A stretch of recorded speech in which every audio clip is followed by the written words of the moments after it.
ముస్లింలకు అతి ముఖ్యమైన రంజాన్ పండుగను ముస్లిం సోదరులు అత్యంత భక్తి శ్రద్ధలతో ఘనంగా నిర్వహించుకున్నారు.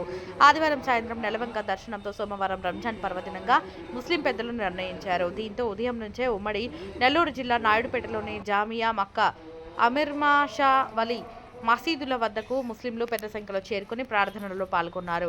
మౌలాలీలు వారితో ఖురాన్ పఠనం చేయించారు. 4 రోజుల పాటు నియమనిష్టలతో కఠోరమైన దీక్షతో ఉపవాసాలు చేసిన ముస్లిం సోదరులు ఈరోజు ప్రత్యేకమైన ఫతేహాలు నిర్వహించి మొక్కులు చెల్లించుకున్నారు. ఈ సందర్భంగా చిన్న పెద్దలు ఒకరినొకరు ఈద్ ముబారక్ అంటూ శుభాకాంక్షలు తెలుపుకున్నారు. అదేవిధంగా పేద ముస్లింలకు వారి శక్తి కొద్దీ దానాలను చేశారు.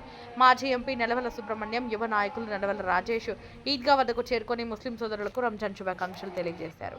బక్రీద్లోపు ముస్లింలకు ఈద్గాను ఏర్పాటు చేసేలా కృషి చేస్తామన్నారు. కులమతాలకు అతీతంగా 9 ఏళ్ల తర్వాత జరగనున్న అమీర్షా వలి గంధ మహోత్సవాన్ని విజయవంతం చేయాలని పిలుపునిచ్చారు.